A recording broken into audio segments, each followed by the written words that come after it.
غزوہ احد ہی کا مضمون ہے اس میں، اور اس کے بعد یہ مضمون یہاں ختم ہو رہا ہے، اور پھر اگلے رکوع میں غزوہ احد کا تذکرہ نہیں ہوگا۔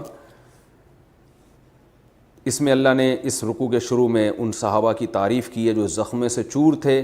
ہوا یہ تھا کہ صحابہ جب زخم سے چور بیٹھے تو ابو سفیان اور خالد بن ولید نے ارادہ کیا کہ شکست خوردہ لوگ ہیں، دوبارہ ان پہ حملہ کرتے ہیں جمع ہو کے، اور اب صفحہ ہستی سے مٹا دیتے ہیں۔ منافقین تو پہلے ہی پروپیگنڈا کر رہے تھے کہ ہماری بات مانتے تو یوں ہو جاتا، یوں نہیں کرتے تو یوں ہو جاتا، تو انہوں نے اور زیادہ پروپیگنڈا کرنا شروع کر دیا، کیونکہ یہ خبریں آنا شروع ہو گئی تھیں کہ یہ لوگ دوبارہ جمع ہو رہے ہیں۔ تو آ کے پھر صحابہ کرام کو لوگوں نے ڈرانا شروع کر دیا کہ بھئی اب تو دوبارہ مجمع جمع ہو رہا ہے، اب تو تم گئے کام سے۔ ادھر نبی صلی اللہ علیہ وسلم حوصلہ افزائی کر چکے تھے، تو ایسی صورت میں صحابہ دوبارہ جنگ کے لیے تیار ہو گئے۔ انہوں نے کہا کوئی بات نہیں، ہم شکست کھا چکے ہیں لیکن ہم اب مزید شکست برداشت نہیں کریں گے، اور زخموں سے چور تھکے ہوئے اس کے باوجود ان کا حوصلہ بلند ہوا اور وہ کھڑے ہو گئے لڑائی کے لیے۔ تو اس پہ قرآن نے ان کی تعریف کی، فرمایا الذین، یہ وہ لوگ ہیں استجابوا للہ والرسول، کہ جو اللہ اس کے رسول کی پکار پر لبیک کہہ رہے ہیں۔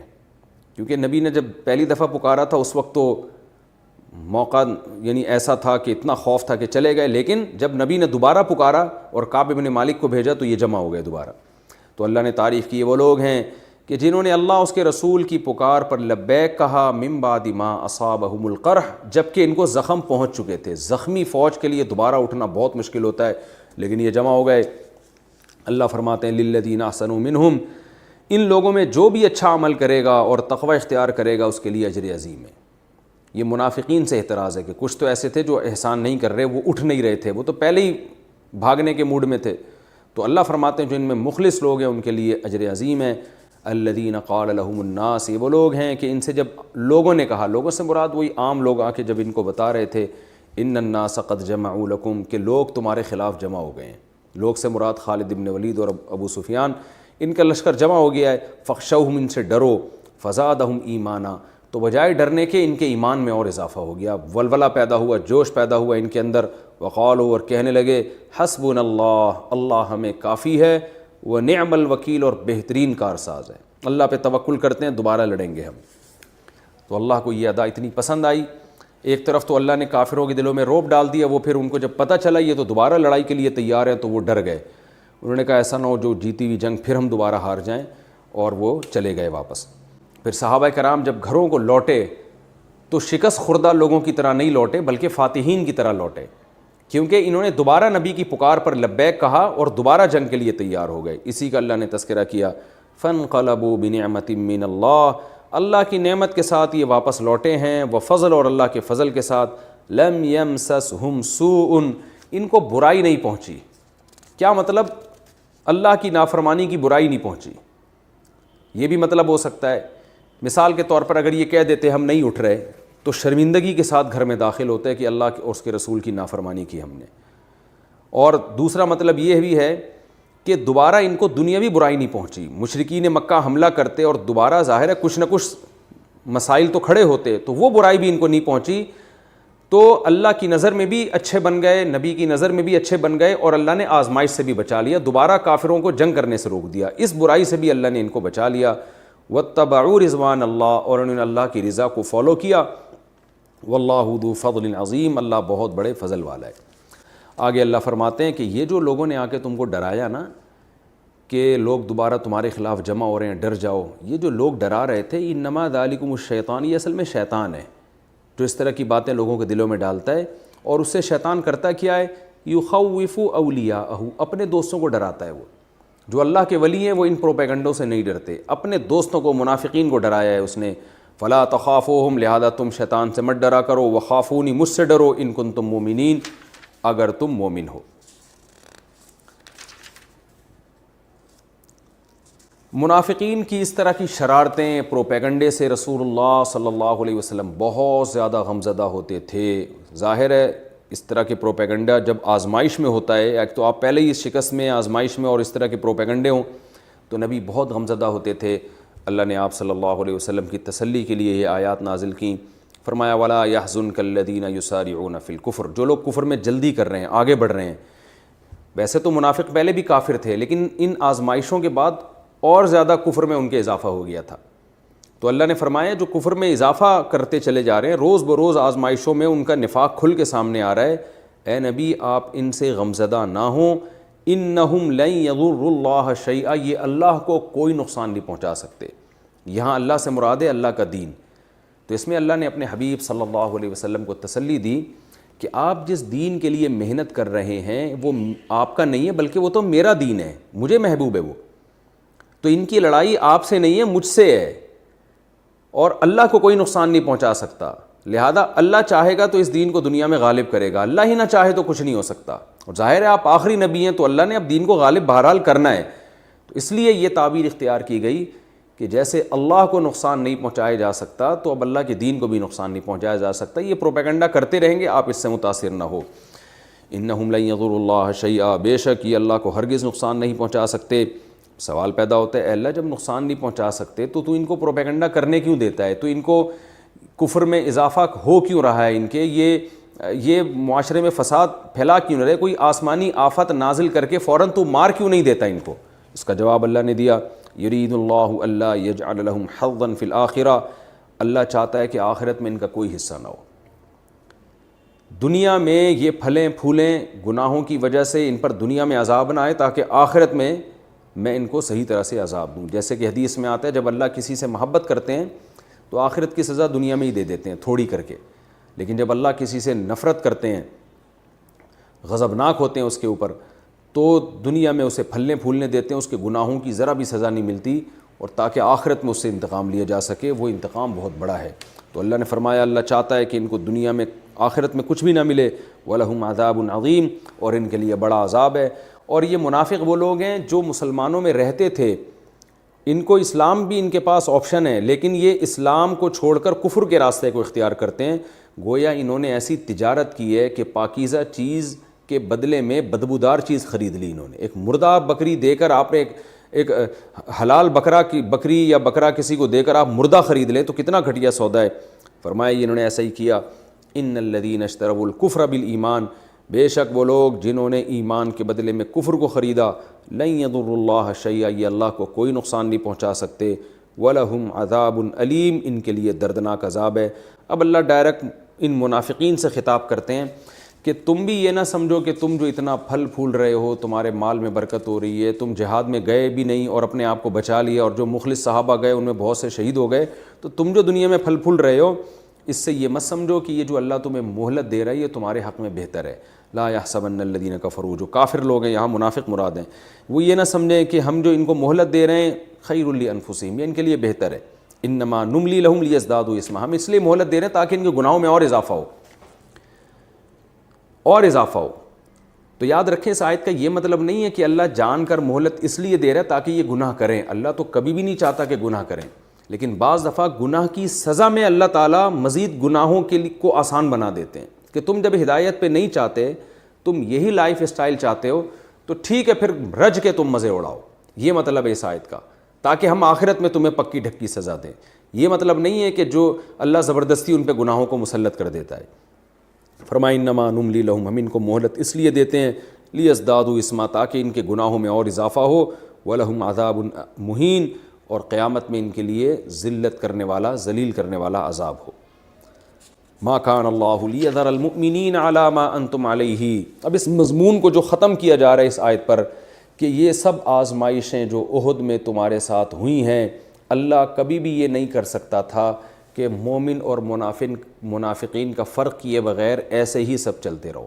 ما کان اللہ ایسا نہیں ہے لیذر المؤمنین کہ مومنین کو چھوڑ دے علی اس حالت پر ما انتم علیہ جس پر تم ابھی ہو، کہ پتہ ہی نہیں چل رہا ان میں صحیح کون ہے غلط کون ہے. حتی یمیز الخبیث من الطیب، یہاں تک کہ اللہ خبیث کو پاکیزہ سے جدا کر دے.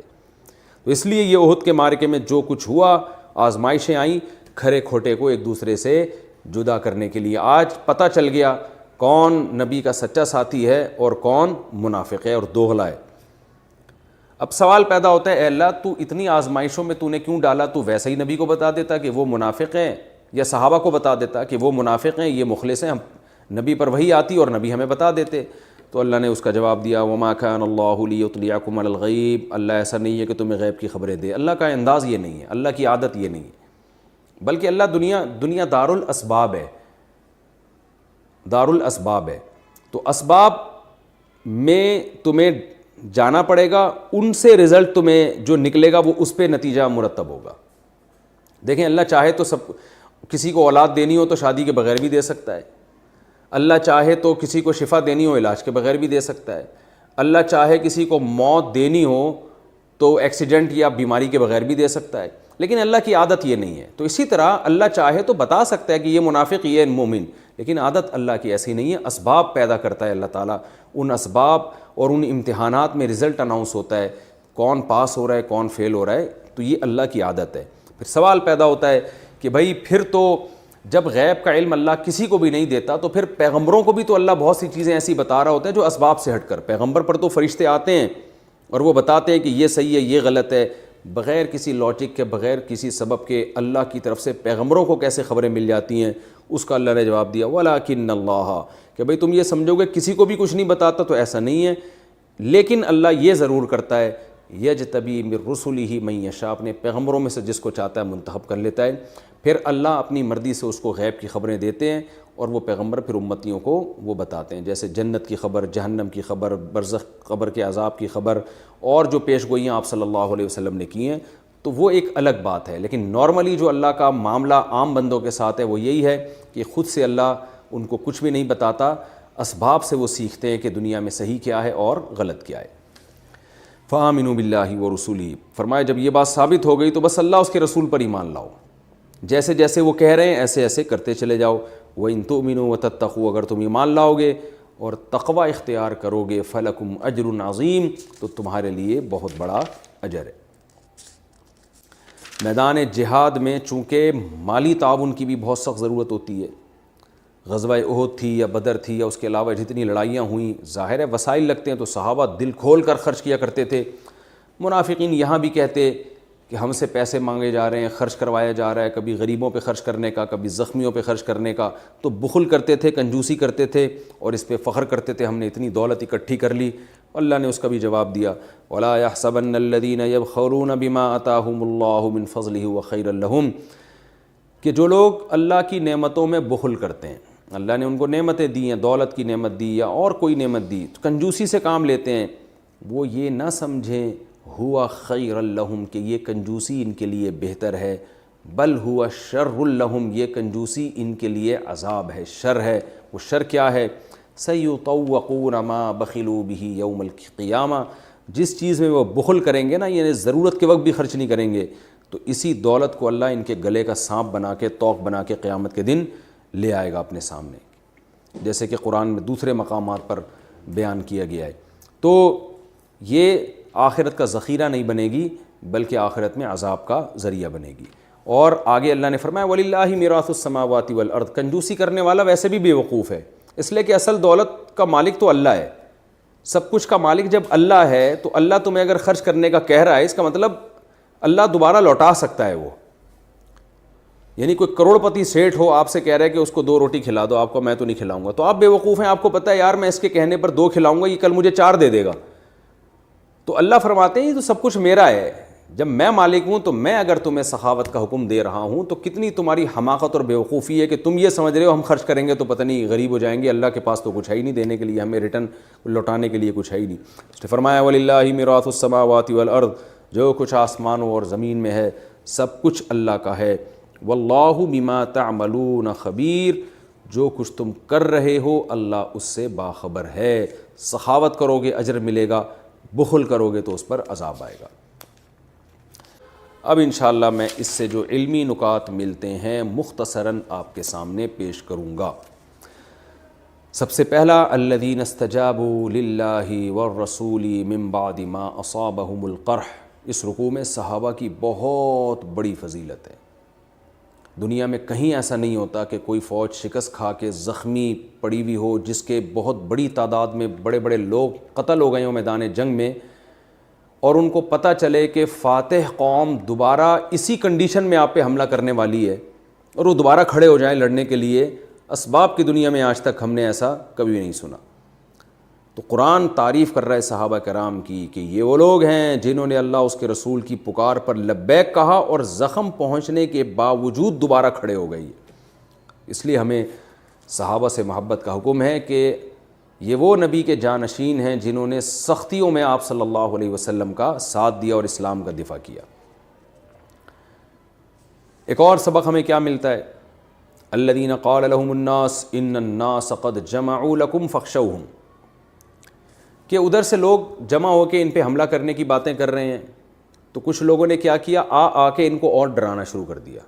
اب دیکھیں ایسے موقع پہ جب دشمن نے ان زخمیوں پہ حملہ کرنا ہی ہے تو یہ لوگ اگر ڈریں گے تو اور زیادہ نقصان ہوگا.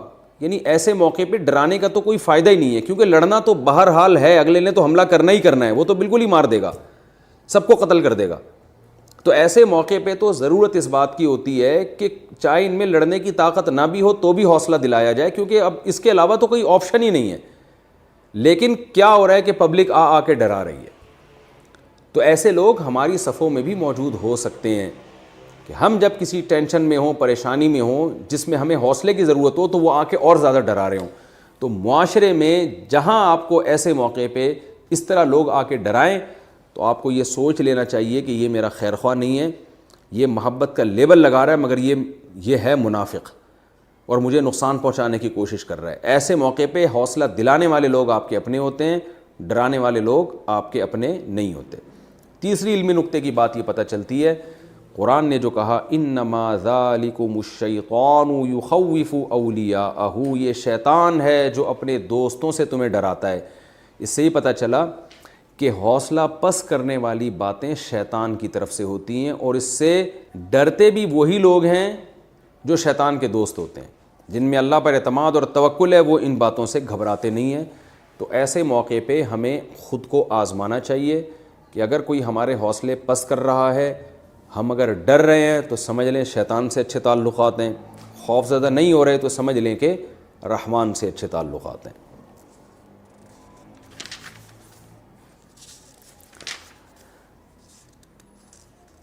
ہمیں یہ بھی پتہ چلتا ہے اس رکوع میں وَلَا يَحْزُنْكَ الَّذِينَ يُسَارِعُونَ فِي الْكُفْرِ إِنَّهُمْ لَن يَضُرُّوا اللَّهَ شَيْئًا. اللہ نے اپنے حبیب کو تسلی دی کہ ان منافقین سے آپ غمزدہ نہ ہوں. تو دیکھیں یہ نبی کو تسلی ہے، نبی کے واسطے سے ہمیں بھی تسلی ہے.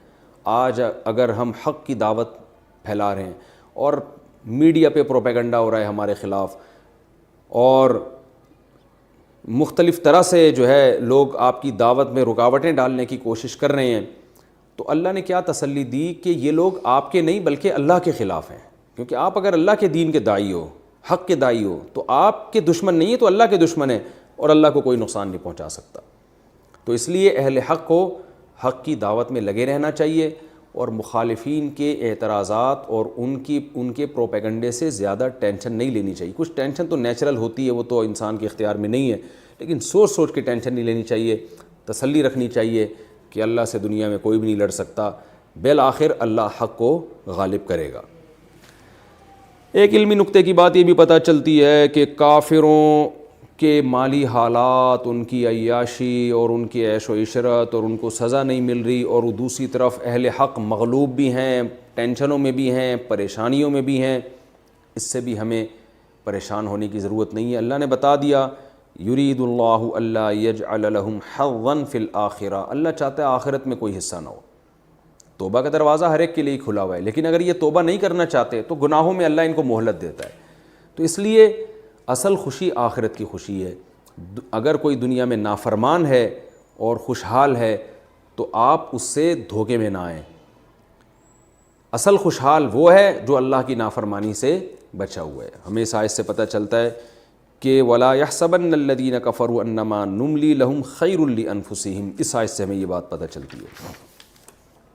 مَا كَانَ اللَّهُ لِيَذَرَ الْمُؤْمِنِينَ عَلَى مَا أَنْتُمْ عَلَيْهِ. اس سے بھی پتہ چلتا ہے کہ اللہ کی عادت ہے ہمیشہ اللہ آزمائشوں کے ذریعے کھرے اور کھوٹے میں فرق کرتا رہے گا، اور آزمائشوں میں ہی پتہ چلتا ہے. اس لیے کہتے ہیں جب بھی کسی سے معاملہ کرو تو پہلے دیکھو کہ یہ آزمائش میں آپ کے ساتھ کیسا تھا. کہتے ہیں نا جب تک کسی کے ساتھ سفر نہ ہو آپ اس کے بارے میں فیصلہ نہ کرو کہ اچھا ہے کہ برا ہے، کیونکہ جب سفر میں آزمائشیں آتی ہیں. بعض دفعہ ساتھیوں کو دوسرے کی خاطر اپنے آرام کی قربانی دینی پڑتی ہے، بعض دفعہ دوسرے کے لیے اپنا مال خرچ کرنا پڑتا ہے، تو سفر میں انسان ٹینشن میں ہوتا ہے، ہر آدمی چاہتا ہے میں زیادہ سہولت میں ہوں۔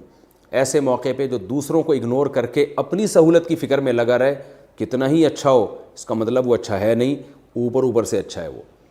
اس لیے علماء کہتے ہیں کہ جب تک کسی کے ساتھ سفر نہ ہو آپ اس کے بارے میں فیصلہ نہ کریں کہ اچھا ہے کہ برا ہے۔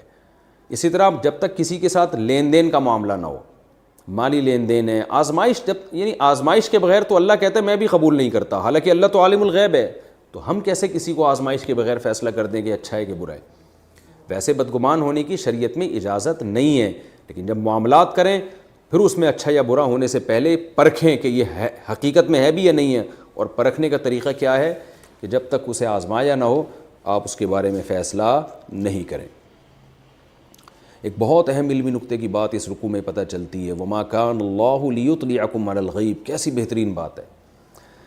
دیکھیں اللہ فرماتے ہیں کہ میں منافقین اور مومنین کے بارے میں نبی کو وحی کے ذریعے بھی بتا سکتا تھا، لیکن میں نے نہیں بتایا۔ کیوں؟ اللہ کی عادت نہیں ہے تمہیں غیب بتائے، دنیا دار الاسباب ہے۔ تو آپ سوچو جب نبی کے دور میں اللہ نے نہیں بتایا تو آج اللہ کیسے بتائے گا لوگوں کو؟ آج مسلمان یہ چاہتے ہی نہیں ہے کہ اسباب اختیار کر کے نتائج پر پہنچے، وہ کہتے ہیں بیٹھے بیٹھے اللہ سارے کام بس وظیفوں سے بنا دے اور خالی دعاؤں سے بنا دے۔ ایسا نہیں ہوگا، دعائیں بھی مانگنی پڑیں گی اور کامیابی کے اسباب بھی اختیار کرنے پڑیں گے۔ آپ کسی پر ایسا اندھا اعتماد نہیں کر سکتے کہ اسے اپنے راز دے دیں جب تک آپ نے اسے آزمایا نہ ہو۔ تو اللہ کی عادت نہیں ہے لوگوں کو بتائے، وہ اللہ نے دنیا کو دار الاسباب بنایا ہے، تو اس دنیا میں رہنے کے لیے، کامیابی کے لیے آپ کو کامیابی کے اسباب اختیار کرنے پڑیں گے۔ اور ہمیں اس میں بخل کی برائی پتہ چلتی ہے۔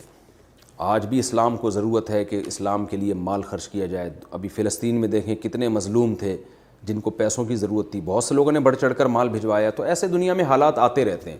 تو ان میں دو طرح کے لوگ ہیں، ایک اللہ کی راہ میں مال خرچ کرنے والے اور ایک اپنی دولت پہ سانپ بن کے بیٹھنے والے۔ تو اللہ نے دھمکی دی ہے جو ضرورت کے وقت بھی خرچ نہ کریں، وہ یہ نہ سمجھیں کہ یہ دولت ان کے کام آئے گی، بلکہ اسی دولت کو ان کے گلے کا طوق اللہ قیامت کے دن بنا دے گا۔ اللہ تعالیٰ سے دعا ہے کہ اللہ ہمیں اس کے تقاضوں پر عمل کی توفیق عطا فرمائے۔ غزوہ احد کو بہت تفصیل سے بیان کیا گیا ہے۔ جہاد میں سخاوت کی ضرورت ہوتی ہے، اہل ایمان دل کھول کے مال خرچ کریں، پھر جو شہداء ہیں، بیوگان ہیں، یتیم ہیں، ان پہ خرچ کریں۔ اور ویسے بھی اسلام نے خرچ کرنے کی بے انتہا فضیلت بیان کی ہے، جہاد سے ہٹ کر بھی، کہ یتیموں پہ، رشتہ داروں پہ خرچ کیا جائے۔ تو یہود جب یہ سنتے تھے، نماز تو یہود میں بھی ہے، جب بار بار یہ سنتے تھے کہ اللہ حکم دیتا ہے کہ خرچ کرو خرچ کرو، اور نبی کے زبان سے بھی سنتے تھے، تو یہود نے پھر اس طرح کی باتیں شروع کر دیں کہ اللہ کو ہمارے پیسوں کی کیا ضرورت ہے جو بار بار ہمیں خرچ کرنے کا حکم دیتا ہے۔ یعنی ازراہ تمسخر کہنے لگے کہ اللہ معاذ اللہ فقیر ہے، معاذ اللہ، اور ہم پیسے والے ہیں، اللہ ہم سے بار بار پیسے مانگتا رہتا ہے کہ پیسے دو پیسے دو۔ تو ایک مذاق کیا تھا انہوں نے، کیونکہ ان میں بخل ہے، کنجوسی ہے۔ تو یہ بات مذاق میں بھی ٹھیک نہیں ہے، اللہ کو غضب آیا، اللہ نے آیات نازل کیں، لقد سمع اللہ، تحقیق سن لی ہے اللہ نے، قول الذین قالوا، ان لوگوں کی بات جو یہ کہتے ہیں ان اللہ فقیر، اللہ فقیر ہے، ونحن اغنیاء، اور ہم مالدار ہیں، یعنی کہ اللہ ہم سے اس لیے پیسے مانگتا ہے گویا اللہ فقیر ہے۔ اللہ فرماتے ہیں سنکتب ما قالوا، ہم لکھ رہے ہیں، یہ جو ہے نا عنقریب لکھیں گے، اس کا بعض دفعہ عنقریب بمعنی یہ ہوتا ہے کہ ابھی یہ کام کر رہے ہیں ہم۔ جیسے لوگ کسی کو ایک کام کرنے والے ہوتے ہیں نا، بس وہ کہتے ہیں I am going to do this, بس میں یہ کر رہا ہوں ابھی، تو مراد فیوچر نہیں ہوتا، مراد یہ ہوتا ہے بس ابھی کر رہا ہوں میں۔ اور جیسے اردو میں بھی کہتے ہیں کہ بس میں آنے والا ہوں اور میں یہ کام کرنے والا ہوں، تو مطلب یہ ہوتا ہے ابھی کر رہا ہوں میں۔ تو یہاں بھی سنکتب کا مطلب یہ نہیں کہ میں فیوچر میں کروں گا، مطلب ہم یہ لکھ رہے ہیں جو ان کا جملہ ہے، اور یہ اس پر ان کو سزا ملے گی، اس لیے ان کا گناہ لکھ رہے ہیں۔ اور اس کے علاوہ بھی جو انہوں نے جرائم کیے وہ بھی لکھ رہے ہیں۔ وہ جرائم کیا ہیں؟ وَقَتْلَهُمُ الْأَنْبِيَاءَ بِغَيْرِ حق، انہوں نے جو پیغمبروں کو ناحق قتل کیا وہ بھی ہم نے لکھا ہے۔ وَنَقُولُ، اور ہم ان سے کہیں گے قیامت کے دن، ذُوقُوا عَذَابَ الْحَرِيقِ، آگ کا عذاب چکھو تم، اور ہم کہیں گے ذَلِكَ بِمَا قَدَّمَتْ أَيْدِيكُمْ، یہ عذاب ان اعمال کی وجہ سے جو تم نے کیے ہیں۔ وَأَنَّ اللَّهَ لَيْسَ بِظَلَّامٍ لِّلْعَبِيدِ، اور اللہ اپنے بندوں کے ساتھ ظلم نہیں کرتا، یہ تمہاری بدعمالیوں کا ہی نتیجہ ہے۔ الذین قالوا، یہ وہ بدبخت لوگ ہیں جو یہ کہتے ہیں، یہود یہ بھی کہا کرتے تھے، بعض یہود، سارے نہیں، پچھلی امتوں میں ایسا بھی ہوا ہے کہ بعض پیغمبروں کا یہ معجزہ ہوا کہ انہوں نے کوئی قربانی کا جانور یا ویسے ہی اللہ کے قرب کے لیے کوئی چیز رکھی، صدقہ کی، اور آسمان سے آگ آتی تھی اس کو کھا جاتی تھی۔ ایسا ہوا ہے پچھلی امتوں میں، بعض پیغمبروں کے ساتھ ہوا۔ قرآن میں آدم علیہ السلام کے دونوں بیٹوں کا تذکرہ ہے، قابیل اور حابیل، کہ قابیل کی قربانی قبول ہو گئی، آسمان سے آگ نے آ کے کھا لیا، اور حابیل کی قبول نہیں ہوئی تو حسد اور جیلسی کا شکار ہو گیا وہ۔ تو پہلے ایک یہ ہوا کرتا تھا بعض پیغمبروں کے ساتھ، لیکن یہ مطلب نہیں تھا کہ یہ کوئی پیغمبر کے لوازمات میں سے ہے کہ ہر پیغمبر کے ساتھ یہی معجزہ ہوگا۔ یہودیوں نے آپ صلی اللہ علیہ وسلم کی نبوت کے انکار کے لیے ایک بہانہ تلاش کیا۔ وہ بہانہ یہ تھا کہ بھئی اللہ نے تو ہم سے ایگریمنٹ لیا ہے کہ جب تک کوئی پیغمبر قربانی پیش نہ کرے اور آسمان سے آگ آ کے اس کو کھا نہ لے، اس وقت تک اس پیغمبر پہ ایمان نہیں لے کر آنا ہے۔ حالانکہ ایسا کوئی اللہ نے معاہدہ نہیں لیا تھا، بلکہ ہر پیغمبر کو مختلف قسم کے معجزے دیے گئے ہیں۔ تو یہود نے ایک جھوٹ تو یہ باندھا، تو اللہ نے اس کا بھی جواب دیا کہ اس کی کیا دلیل ہے، کہاں ہے وہ ایگریمنٹ، دکھاؤ، تورات میں دکھاؤ، انجیل میں دکھاؤ، کہاں لکھا ہوا ہے وہ۔ دوسری بات یہ کہ الزامی جواب بھی اللہ نے دیا کہ جو پیغمبر یہ معجزے لے کر آئے تھے تم ان کو کون سا فالو کر رہے ہو، ان کی تعلیمات کی بھی تو تم نے دھجیاں اڑائی ہیں، اور ان میں بہت سارے پیغمبروں کو تم نے قتل کیا ہے، تو اور اس کے علاوہ بھی پیغمبر معجزے لاتے رہے ہیں، تو تمہاری تو خصلت تھی پیغمبروں کے ساتھ ناانصافی کرنا۔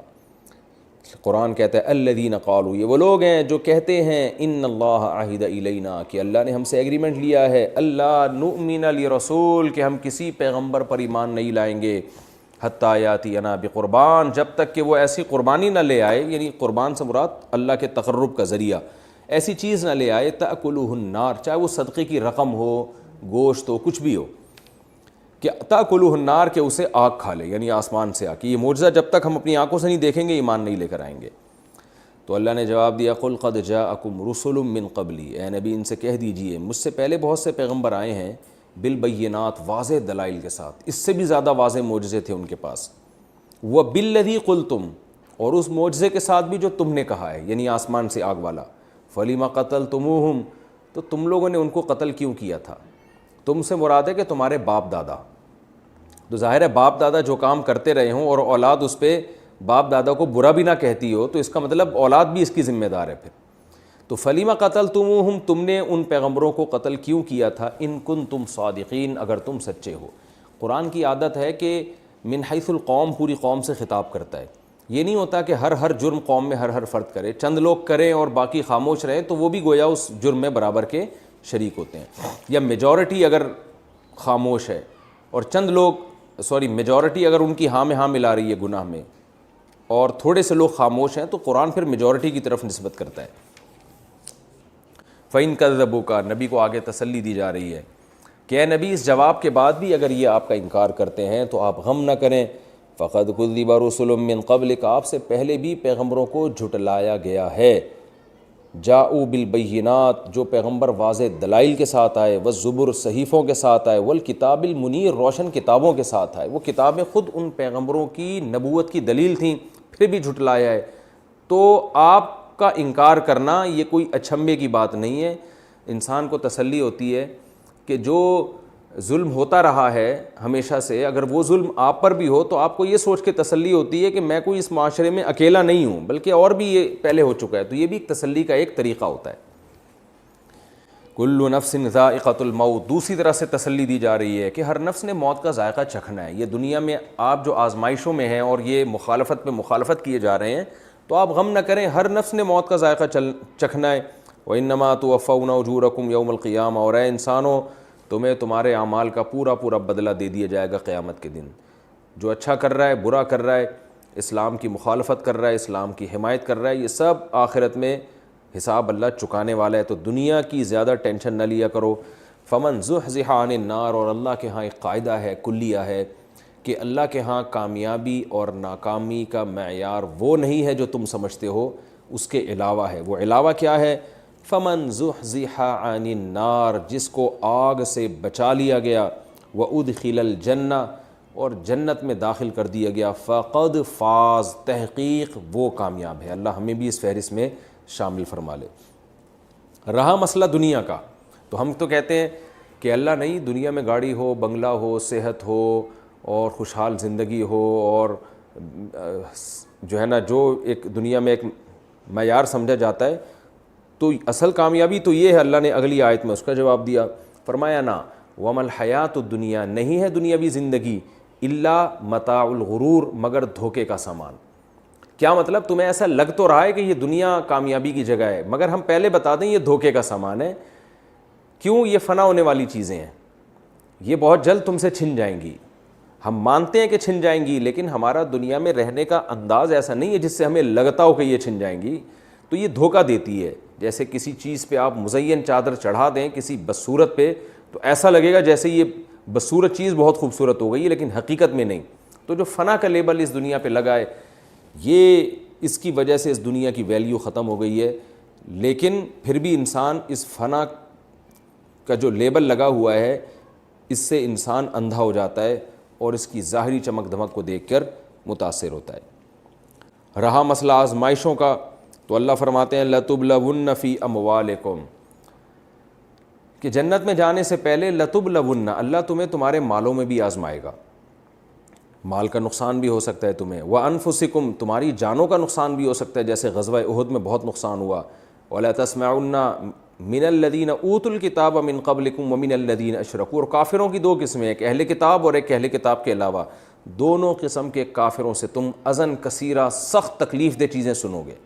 تمہارے خلاف پروپیگنڈا ہوگا، تمہیں بدنام کرنے کی کوشش کی جائے گی۔ آپ دیکھیں آج بھی سوشل میڈیا پہ کہیں مسلمانوں پہ دنیا میں ظلم ہوتا ہے تو اس کو تو کوئی نمایاں نہیں کیا جاتا۔ مسلمان کہیں کسی پہ تھوڑا سا بھی ظلم کرے تو ایک ایسا بنا کے پیش کیا جاتا ہے کہ جیسے اسلام ٹوٹلی ہے ہی A to Z دہشت گردی کے علاوہ کچھ سکھاتا ہی نہیں ہے۔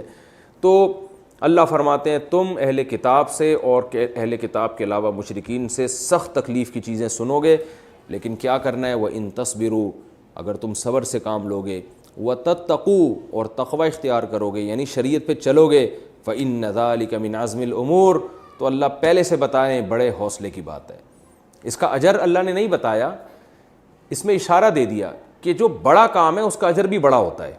تو جب اللہ مان رہا ہے کہ یہ بہت بڑا کام ہے، تو اس میں اللہ نے گویا بشارت دے دی ہے کہ پھر اس کا اجر بھی تمہیں بہت بڑا ملنے والا ہے۔ آگے اللہ پھر ان اہل کتاب کے بارے میں ان کو نمایاں کرتے ہیں کہ یہ جو آج اسلام پر اتنے اعتراضات کر رہے ہیں اور نبی صلی اللہ علیہ وسلم پر بھی اعتراضات کر رہے ہیں اور آپ کی نبوت میں بھی خامیاں تلاش کر رہے ہیں اپنے خیال کے مطابق اور خام خواہ کی باتیں کر رہے ہیں کہ ہم سے اللہ نے یہ عہد لیا تھا، تو اصل میں ان کو تو اللہ نے پہلے وارث بنایا تھا زمین کا، ان کو تو اللہ نے اسلام مسلمانوں سے پہلے کتابیں دی تھیں اور ان سے اللہ نے پہلے سے ایگریمنٹ لیے تھے کہ تم کتاب کے احکام کو ان کے علماء لوگوں کے سامنے کھول کھول کے بیان کریں گے۔ انہوں نے اس میں خیانتیں کی ہیں، تو اب یہ کیسے کہتے ہیں کہ اسلام غلط مذہب ہے اور قرآن صحیح نہیں ہے؟ یعنی تمہاری خامیوں کی وجہ سے تو اللہ نئے پیغمبر کو لے کر آئے اور نئی کتاب نازل کی ہے۔ تم اگر سیدھے راستے پہ چلتے رہتے تو اللہ کیوں یہ کام کرتا؟ تو نہ خود سیدھے راستے پہ چلیں، اور اگر اہل قرآن سیدھے راستے پہ چل رہے ہیں تو ان کو بھی روک رہے ہیں۔ تو اللہ نے ان کی شانات کو بیان کیا، فرمایا اس وقت کو یاد کرو جب اللہ نے اہل کتاب سے مضبوط معاہدہ لیا تھا۔ وہ مضبوط معاہدہ تورات میں ہی موجود تھا اور آج بھی کہتے ہیں موجود ہے، تو وہ مضبوط ایگریمنٹ اس میں موجود تھا۔ وہ کیا تھا؟ لَتُبَيِّنُنَّهُ لِلنَّاسِ، تم نے تورات کے احکام اور انجیل کے احکام کو لوگوں کے سامنے کھول کھول کے بیان کرنا ہے۔ اس میں سیاست سے کام نہیں لینا، اس میں مفاد پرستی سے کام نہیں لینا، جو اللہ اس کے رسول کے احکام ہے اس کو کھول کے بیان کرنا ہے۔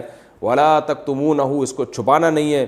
لیکن قرآن کہتا ہے تھوڑا بہت خیانت نہیں کی، تھوڑی بہت خیانت نہیں کی، بلکہ فَنَبَذُوهُ وَرَاءَ ظُهُورِهِمْ، انہوں نے تو تورات اور انجیل کو اپنی پشتوں کے پیچھے پھینک دیا۔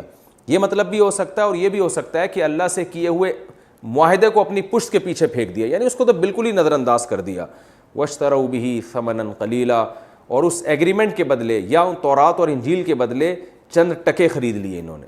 وہ چند ٹکے کیا ہوتے ہیں کہ پبلک کو خوش کرنے کے لیے پبلک کی مرضی کی آیتیں ان کو سنائیں، اور جو آیتیں جن کے بارے میں یہ خیال تھا کہ لبرل ٹائپ کے لوگ تورات اور انجیل سے دور ہو جائیں گے، ہماری دکانیں بند ہو جائیں گی، ہماری چودراہٹ ختم ہونے کا خطرہ ہے، وہ آیتیں انہوں نے بیان کرنا چھوڑ دیں۔ تو آیتوں کو چھپا کر مقصد کیا تھا؟ لوگوں سے ہدیے اور لوگوں سے نذرانے لینا۔ وہ چاہے اربوں کھربوں روپے کی رقم ہو، لیکن قرآن اس کو کیا کہہ رہا ہے؟ ثمناً قلیلا۔ خوب یاد رکھیں، قرآن جب ثمناً قلیلا کہتا ہے تو اس کا مطلب یہ نہیں ہوتا کہ تھوڑے سے پیسے، مطلب یہ ہوتا ہے کہ چاہے وہ بہت زیادہ ہی کیوں نہ ہو، لیکن اللہ کی آیات کے مقابلے میں یہ بہت تھوڑے تھے۔ یعنی اللہ تو ان کو جنت دے رہا تھا، اگر قرآن کو، اگر یہ تورات کو، انجیل کو کھول کھول کے بیان کرتے، اللہ تو اس کے بدلے میں ان کو جنت دے رہا تھا، اور انہوں نے کیا کیا؟ چند ٹکوں کے بدلے میں جو ہے وہ اللہ کی آیات کو بیچ ڈالا۔ تو چند ٹکوں سے مراد چند ٹکے نہیں، کروڑوں کھربوں روپے بھی ہو سکتے ہیں، بنگلے بھی ہو سکتے ہیں، گاڑیاں بھی ہو سکتی ہیں۔ فرمایا فبئس ما یشترون، کتنی ہی بری ہے وہ چیز جو یہ لوگ خرید رہے تھے، اللہ کی آیات کو بیچ رہے تھے یہ۔ لا تحسبن الذین یفرحون بما اتوا، کیونکہ یہود تھے مذہبی لیڈر، اور مذہبی لیڈر جتنے بھی ہوتے ہیں ان کو تو عزت ہی ان کے عمل کی وجہ سے ہوتی ہے۔ تو یہود علماء کام برے کر رہے تھے، اکلہم السحت، قرآن کہہ رہا ہے ناجائز مال لوگوں کا کھایا کرتے تھے، تحریف کیا کرتے تھے، برے اعمال کرتے تھے، اور اس پہ بجائے ندامت کے خوش ہوتے تھے وہ، اور جو اچھے کام ان کو کرنے چاہیے وہ کرتے نہیں تھے، لیکن چاہتے تھے کہ ان اچھے کاموں کی نسبت ان کی طرف ہو، یعنی لوگ کہیں کہ انہوں نے یہ کام کیے۔ جیسے بعض دفعہ ایک آدمی، یعنی کسی اور نے اچھا کام کر دیا ہوتا ہے جو آپ کے کرنے کا ہوتا ہے، لیکن آپ چاہتے ہیں کہ تعریفیں میری ہوں، تو یہ دونوں برائیاں اللہ کو بہت ناپسند ہیں۔ قرآن کہتا ہے کہ وہ لوگ لا تحسبن الذین یفرحون بما اتوا، ہرگز نہ سمجھیں آپ ان لوگوں کو، کیا نہ سمجھیں؟ بمفازۃ من العذاب، کہ یہ عذاب سے بچ جائیں گے، ہرگز نہ سمجھیں ان لوگوں کے بارے میں جن میں یہ دو برائیاں ہوں۔ پہلی برائی یفرحون بما اتوا، جو کر رہے ہیں نا، جو برائیاں، جو حرکتیں کر رہے ہیں اس پہ خوش ہو رہے ہیں بجائے نادم ہونے کے۔ وَيُحِبُّونَ أَن يُحْمَدُوا بِمَا لَمْ يَفْعَلُوا، اور جو کام انہوں نے کیے نہیں ہیں یہ چاہتے ہیں کہ اس پر ان کی تعریفیں کی جائیں۔ جیسے آپ نے آج بھی معاشرے میں دیکھے ہوں گے، کام کسی اور نے کیا ہوتا ہے، ٹانگ بیچ میں کوئی اور اڑا رہا ہوتا ہے، نمبر کوئی اور بنا رہا ہوتا ہے۔ تو اللہ فرماتے ہیں جن لوگوں میں یہ دو برائیاں ہیں، فَلَا تَحْسَبَنَّهُم بِمَفَازَةٍ مِّنَ الْعَذَابِ، آپ ہرگز نہ سمجھیں کہ یہ عذاب سے بچ جائیں گے۔ تو یہ دیکھیں قاعدہ کلیہ ہے، یہ ایسا نہیں کہ یہود کے ساتھ خاص ہے، جس قوم میں بھی یہ دو برائیاں ہوں گی، جن فردوں میں بھی یہ دو برائیاں ہوں گی، ان کو بھی یہ دھمکی ہے، کام برے کر کے خوش ہونا اور اچھا کام نہ کرنا، لیکن چاہت یہ ہونا کہ دوسرے کے اچھے کام کی نسبت آپ کی طرف ہو جائے۔ کام وہ کر رہا ہے اور چوڑے آپ ہو رہے ہیں، نمبر آپ بنا رہے ہیں، تو اللہ کو یہ خصلت سے بہت نفرت ہے۔ قرآن کہہ رہا ہے کہ ان کے بارے میں آپ یہ ہرگز نہ سمجھیں کہ یہ عذاب سے بچ جائیں گے، اور نبی کے دور میں یہ کام یہود کیا کرتے تھے، ان کے علماء جو باطل پرست تھے، باطل کی طرف لوگوں کو دعوت دے رہے تھے۔ آگے اللہ کا ارشاد ہے وَلِلَّهِ مُلْكُ السَّمَاوَاتِ وَالْأَرْضِ، اللہ ہی کے لیے ہے آسمانوں اور زمین کی بادشاہی، اور اللہ ہر چیز پر قدرت رکھتا ہے۔ تو اس میں بھی تسلی ہے کہ سب نے اللہ کی طرف جانا ہے، اختیارات اللہ کے پاس ہیں، تو تم نے خوش اللہ کو رکھنا ہے۔ اب انشاءاللہ اس میں جو علمی نکات ہمیں ملتے ہیں میں مختصراً ان کو آپ کے سامنے بیان کرتا ہوں۔ پہلی بات تو ہمیں یہ پتہ چلی کہ یہودیوں سے یہ کہا گیا، یعنی اسلام کی یہ دعوت سب کے لیے کہ سخاوت اللہ کو پسند ہے، تو اس پہ یہود کے طعنے، آج بھی لبرل لوگ اس طرح کے طعنے دیتے ہیں کہ ہم روزے کیوں رکھیں، اللہ کو ہمیں بھوکا رکھ کے کیا ملے گا، اللہ کیا خوش ہوتا ہے ہمیں بھوکا رکھنے سے۔ یہ فضول قسم کی باتیں آج بھی لبرل لوگ کر رہے ہوتے ہیں۔ جیسے یہودی کہتے تھے کہ اللہ کیا فقیر ہے، اللہ کو کیا پیسوں کی ضرورت ہے، ہر وقت پیسے مانگتا رہتا ہے۔ تو یہ شریعت کا ایک قسم کا مذاق ہے۔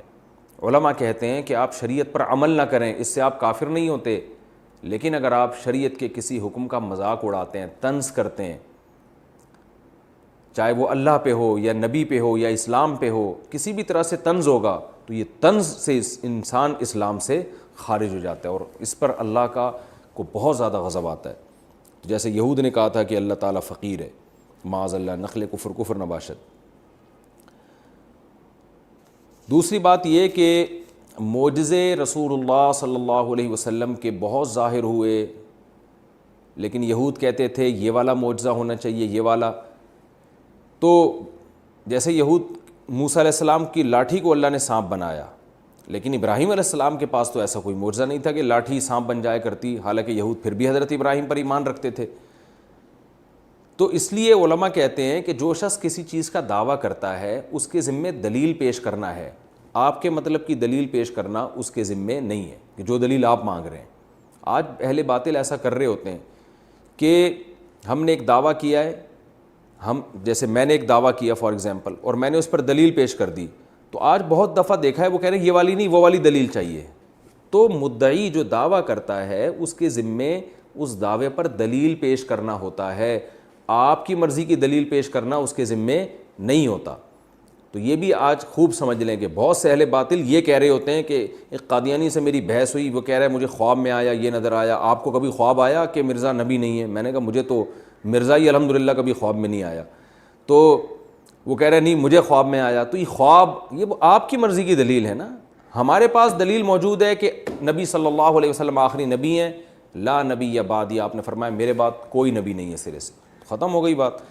تو اہل باطل کی یہ عادت ہوتی ہے، جیسے یہود کی عادت تھی، وہ کہہ رہے ہیں ہماری مرضی کا معجزہ ہمیں چاہیے. تو اس سے بھی ہمیں ہوشیار رہنے کی ضرورت ہے. نبی صلی اللہ علیہ وسلم کو جو تسلی دی گئی کہ اے نبی اگر یہ آپ کا انکار کریں، تو پہلے پیغمبروں کا بھی انکار کیا گیا ہے. تو ہمیں بھی اس میں تسلی ہے کہ آپ اگر حق کی دعوت دے رہے ہیں اور لوگ آپ کی مخالفت کر رہے ہیں تو ہمیں تسلی رکھنی چاہیے. بھئی پیغمبر کی مخالفت کی گئی ہے، صحابہ کی مخالفت کی گئی ہے، تو ہم کس کھیت کی مولی ہیں؟ تو ایک دم غصے ہو جانا اور تکبر میں آ جانا یہ اللہ کو پسند نہیں ہے. اللہ کو عزم امور والے لوگ پسند ہے، بلند حوصلوں والے لوگ جو اپنے کام میں لگے رہیں. انہی آیتوں میں ہمیں کامیابی اور ناکامی کا اصل معیار بتایا گیا ہے. غیر مسلم کہتا ہے اچھی صحت، اچھی دولت، خوشحال زندگی، یہ لوگ کامیاب ہیں. قرآن کیا کہتا ہے؟ جس کو آگ سے بچا لیا اور جنت میں داخل کر دیا گیا یہ لوگ کامیاب ہیں. اور دنیاوی کامیابی کے بارے میں قرآن نے 2 لفظوں میں اس کو حل کر دیا، متاع الغرور، دھوکے کا گھر ہے. اس سے کبھی بھی آپ متاثر ہونے کی کوشش نہ کریں. آج لوگ دیکھتے ہیں کہ فلاں اتنا مشہور، فلاں کے پاس ایسی گاڑی، فلاں کے پاس یہ دولت، اور پھر چاہتے ہیں کہ کاش ہم بھی ایسے ہوتے. تو شاعر نے اس پہ کہا ہے کہ ارے یہ کیا ظلم کر رہا ہے کہ مرنے والوں پہ مر رہا ہے، جو دم حسینوں کا بھر رہا ہے بلند ذوق نظر نہیں ہے. تیرا ذوق نظر بہت پست ہے، بلند نہیں ہے تیرا ذوق نظر. تو قرآن ہمیں یہ حقیقت بتاتا ہے کہ یہ چیزیں اللہ کی نعمتیں ضرور ہیں، دولت بھی، صحت بھی، تو بس نعمتیں ہیں، فخر کی چیزیں نہیں ہیں. یہ کوئی بہت زیادہ ان چیزوں کو فری کنانے کی ضرورت نہیں ہے، دل میں جگہ دینے کی ضرورت نہیں ہے، فنا ہونے والی چیزیں ہیں. قرآن کہہ رہا ہے وَمَا الْحَيَاةُ الدُّنْيَا إِلَّا مَتَاعُ الْغُرُورِ لَتُبْلَوُنَّ فِي أَمْوَالِكُمْ وَأَنفُسِكُمْ. اس میں ہمیں سبق ملتا ہے بھائی آزمائشیں 3 طرح کی آتی ہیں، جان میں، مال میں، اور لوگوں کی طرف سے ذہنی اذیت. جان اور مال میں کیسے؟ جانوں کا ضیاع ہو سکتا ہے، آپ کے ریلیٹیوز مر سکتے ہیں، آپ کی صحت کو نقصان ہو سکتا ہے، آپ کی دولت میں، کاروبار میں کمی آ سکتی ہے. آج کسی کا پیسہ کم ہو جائے وہ سمجھتا ہے جیسے مجھ سے کوئی گناہ ہوا ہے. تو گناہ نہیں ہوا، یہ اللہ کی طرف سے آزمائش ہے. غربت آ جانا آپ کے گناہوں کی سزا نہیں ہے، کاروبار چھوٹ جانا آپ کے گناہوں کی سزا ضروری نہیں ہے کہ آپ کے گناہوں کی سزا ہو، بلکہ اللہ تعالیٰ آپ کو بنانا چاہتا ہے. ہمیں اللہ سے پناہ مانگنی چاہیے آزمائشوں سے. دعا ہمیں یہی مانگنی چاہیے کہ اللہ ہم کمزور لوگ ہیں، تو ہمیں آزمائشیں نہ دے، ہمیں خوشحال زندگی دے، اور پھر ہمیں شکر کی توفیق دے کر ہمارے درجات بلند کر. لیکن اگر اللہ نہ کرے آزمائش آ گئی تو پھر یہ سوچ کے ہمیں صبر کرنا چاہیے. بھئی یہ تو اللہ تعالیٰ کی عادت ہے، اللہ نے صحابہ کو، پیغمبروں کو آزمایا تو ہمیں بھی اللہ نے آزما لیا تو کیا ہوا، بس صبر کی توفیق مانگنی چاہیے. تو فرمایا اور ذہنی اذیت بھی ہوگی. کن لوگوں سے؟ جو آپ کے مخالفین ہیں، وہ پروپیگنڈا کر کر کے آپ کے خلاف تحریریں لکھ کے، مختلف میڈیا کے ذرائع استعمال کر کے آپ کو جو ہے وہ طنز کریں گے، اور جس سے آپ کو ذہنی کوفت ہوگی. یہ بھی ایک نیچرل عمل ہے، انسان کو تکلیف ہوتی ہے، لیکن اس میں ہمیں حوصلہ نہیں ہارنا چاہیے، کیونکہ قرآن کہہ رہا ہے تم اس کنڈیشن میں اگر تم صبر اختیار کرو گے اور شریعت پہ چلو گے تو یہ بڑے حوصلے کی بات ہے. اللہ نے یہود و نصارہ سے معاہدہ کیا تھا کہ تورات اور انجیل کو لوگوں کے سامنے کھول کھول کے بیان کرنا ہے. یہ معاہدہ اللہ نے آج اہل اسلام سے بھی لیا ہے، کیونکہ قرآن میں جو وعدے، جو معاہدے یہود و نصارہ کے لیے ہیں، اس پر امت کا اجماع ہے کہ وہی اس امت کے لیے بھی ہیں. تو دیکھیں اس امت کے علماء نے قرآن کو کھول کھول کے بیان کیا، تبھی آج قرآن ہمارے پاس اصل شکل میں محفوظ ہے. اس سے یہ بھی پتہ چلتا ہے کہ اللہ کو اپنی کتاب سے اتنی محبت ہے کہ اللہ یہ چاہتے ہیں کہ اسے لوگوں کے سامنے کھول کھول کے بیان کیا جائے. تو یہ جو درس قرآن ہیں، تفسیر کے لیکچر ہیں، ہماری نظر میں شاید اس کی ویلیو نہ ہو، لیکن اللہ کی نظر میں اس کی بہت ویلیو ہے۔ اور جو علماء کھول کھول کے بیان کرتے ہیں، اگر وہ اخلاص کے ساتھ یہ کام کر رہے ہیں تو سوچیں اللہ کی نظر میں کتنا بڑا مقام ہوگا۔ اور جو عوام علماء سے سیکھ کر قرآن کو لوگوں کے سامنے کھول کھول کے بیان کرتی ہے، جو عوام، جو لوگ یہ کام کرتے ہیں، ان کی بھی اللہ کی نظر میں بہت ویلیو انشاءاللہ ہوگی۔ میں نے پہلے دن جو لیکچر ریکارڈ کروایا تھا اس میں یہ بات آپ سب حضرات سے کہی تھی کہ آپ صرف سیکھنے کی نیت سے نہ سیکھیں، آپ آگے ٹیچنگ کی نیت سے یہ لیکچر میں آپ شرکت کریں۔ آپ اس نیت سے یہ لیکچر سنیں، یہ جو میرے شروع کے 8 لیکچر گرامر کے اور پھر تفسیر کے، یہ اگر آپ پراپر وے میں سنتے رہیں گے اور آگے ٹیچ کرتے رہیں گے، انشاءاللہ آپ کا ذہن بھی کھلے گا، آپ کو قرآن میں بہت مہارت ہوگی۔ نماز میں جب آپ قرآن سنیں گے تو آپ کو تراویح میں سمجھ میں آئے گا قرآن انشاءاللہ، اور ساتھ ساتھ آپ آگے پڑھائیں بھی تاکہ آپ کی خیر آگے دنیا میں پھیلے، کیونکہ اللہ کو یہ پسند ہے کہ لوگوں کے سامنے کھول کے بیان کرنا، اور لوگوں کے سامنے اس کو اپنے مفاد کی آیتیں سنانا اور جو اپنے خلاف جا رہی ہیں وہ چھپانا یا لوگوں کا خیال کرنا، یہ یہود و نصارہ کے علماء کا کام تھا، اور یہ جرم آج بھی ہو رہا ہے۔ آج بھی ایسے لیکچرار موجود ہیں جو قرآن کی آیتوں کو گھماتے ہیں، تحریفیں کرتے ہیں، نام لینے کی ضرورت نہیں ہے، مشہور فتنہ پرست لوگ ہیں، جو لوگ سن رہے ہیں ان کو بھی وہ پراپر عالم بھی نہیں ہیں، اور پھر ان میں کچھ عالم ہیں لیکن تحریفات کرتے ہیں۔ کچھ دن پہلے ایک صاحب نے رسالہ دیا مجھے، قرآن کی آیتوں کی اتنی غلط، طلاق کے پورے مسائل ہی انہوں نے تبدیل کر دیے تھے، صرف لبرل لوگوں کو خوش کرنے کے لیے یہ لوگ یہ کام کر رہے ہیں۔ تو آپ قرآن پراپر سیکھیں۔ دیکھیں ہم تو سکھا رہے ہیں، اس میں میرا اپنا تو کچھ ہو نہیں سکتا، کیونکہ یہ تو لفظی ترجمہ میں کر رہا ہوں اور گرامر آپ کو بتا رہا ہوں، تو اس میں اور پھر میں زیادہ تفصیل بھی نہیں جا رہا، میں تو ٹو دا پوائنٹ آیت کی تفسیر کر رہا ہوں۔ تو میرا خیال ہے اللہ سے ہمیں امید ہے کہ شاید اللہ اس کو اس لیے قبول کر لے، اس میں اس طرز بیان میں تحریف کا چانس ہی نہیں ہے شاید، تو آپ نے بھی اسی طرز میں آگے لوگوں کو قرآن سکھانا ہے، اس کی نیت کر لیں، کیونکہ اللہ کو یہ ادا بہت پسند ہے، لَتُبَيِّنُنَّهُ لِلنَّاسِ، کیونکہ دیکھیں عوام ڈائریکٹ، کیونکہ عوام کی زبان عربی نہیں ہے، پھر صرف عربی آنا کافی نہیں ہے، اس کا شان نزول پتہ ہو، صحیح احادیث پتہ ہو کہ یہ اس آیت کی اصل تفسیر ہے کیا، کون سی آیت منسوخ ہے، کون سی بعد میں نازل ہوئی، یہ تو آپ کو پراپر علماء سے آپ کو پتہ چلے گا نا، خود صرف ترجمہ پڑھنا شروع کر دیں گے اس سے نہیں پتہ چلتا۔ تو پراپر وے میں قرآن کو سیکھنا بھی ہے اور پراپر وے میں قرآن کو آگے پڑھانا بھی ہے، کیونکہ عام لوگ نہیں سمجھ پاتے قرآن کی حقیقی منشا کیا ہے، وہ صرف ترجمے سے سمجھ میں نہیں آتی۔ تو اس لیے میں نے اس کو فوکس کیا ہے کہ آپ قرآن مجید کی گرامر پہ بھی کچھ نہ کچھ عبور حاصل کریں، اور پھر تاکہ آپ کو قرآن کی زبان میں سمجھ میں آئے۔ اور آخر میں یہ جو آیت ہے کہ بہت سے لوگ دنیا میں ایسے ہیں کہ اچھا کام کیا نہیں ہوتا لیکن وہ چاہتے ہیں کہ نسبت میری طرف کی جائے، تو یہ بھی برا عمل ہے، ہمیں اس سے بچنا چاہیے۔ آج یہ ہو رہا ہے، دیکھا ہوگا کہ ہر آدمی، یعنی بہت سے لوگ یہ چاہتے ہیں کہ دوسرے کے کام کو جو ہے نا ہمارے کھاتے میں ڈالا جائے، تو اگر ہم میں سے کسی کے اندر یہ خصلت ہے تو ہمیں اس سے توبہ کرنی چاہیے، خود بتا دینا چاہیے بھئی یہ میری خوبی نہیں ہے۔ اس میں یہ بہت ہوتا ہے کہ دوسروں کی تحقیقات لوگ اپنے نام سے شائع کر دیتے ہیں، دوسرے کی کوئی ریسرچ ہوتی ہے اپنے نام سے اس کو وہ کر دیتے ہیں، تو یہ بھی اسی میں داخل ہے کہ آپ دوسرے کی محنت کو اپنے حق میں کیش کرا رہے ہیں۔ اللہ تعالی ہمیں سمجھنے کی، عمل کی توفیق عطا فرمائے۔ بہت اہم رکوع ہے اور آخری ہے، تو اس کا مضمون بھی بالکل خلاصے کے طور پر ہے، پوری صورت کا خلاصہ۔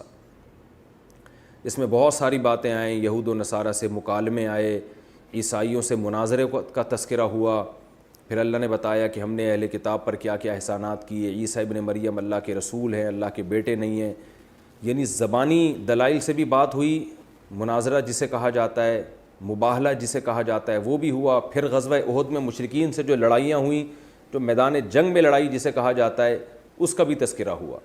تو ہر طرف سے دلائل اللہ نے دیے۔ اس آخری رکوع میں اللہ تعالیٰ یہ بتا رہے ہیں کہ اسلام کی حقانیت اور اللہ کے وجود اور اللہ کی توحید کو ماننے کے لیے ہم نے اس کائنات میں بہت سارے دلائل رکھ دیے۔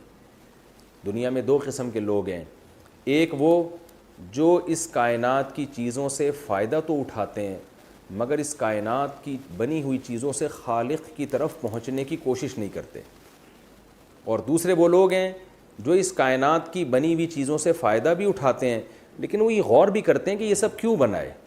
دنیا میں کوئی ایسا نہیں ہوتا، دنیا میں کوئی عقل مند کہ وہ بلا وجہ کسی چیز کو بنائے، یعنی اس کائنات پہ غور کر کے وہ اس نتیجے پر پہنچتے ہیں کہ یہ خود نہیں بنی ہے، اس کو کسی نے بنایا ہے، ورنہ اتنی زبردست خوبصورت مینجمنٹ نہ ہوتی۔ اور بنانے والے نے بے مقصد نہیں بنایا، کیونکہ بنانے والا اتنا عالی شان، وہ ایسے ہی کیسے بنا سکتا ہے کہ بس بنا دیا اور مارنے کے لیے بنایا اور مر کے مٹی ہو کے ختم ہو جاؤ اور یہ کائنات بھی ایک دن ختم ہو جائے گی، کوئی مقصد نہ ہو. تو یہ نہیں ہے، یقیناً اس کائنات کا کوئی مقصد ہے، اور وہ مقصد کیا ہے بنانے والا ہی بتائے گا. وہ مقصد ہے انسان کی آزمائش، اور جب انسان کی آزمائش مقصد ہے تو ایسا ہو نہیں سکتا کہ کسی کو آزمایا جائے اور آزمائش کے بعد کامیابی اور ناکامی کا اعلان نہ کیا جائے.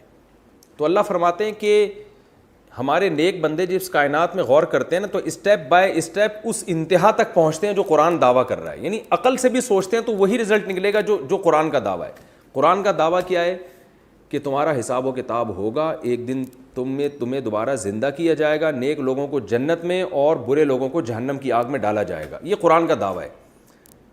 تو جب ہم اس کائنات میں غور کرتے ہیں تو ہم اس دعوے کو برحق پاتے ہیں. وہ کیسے؟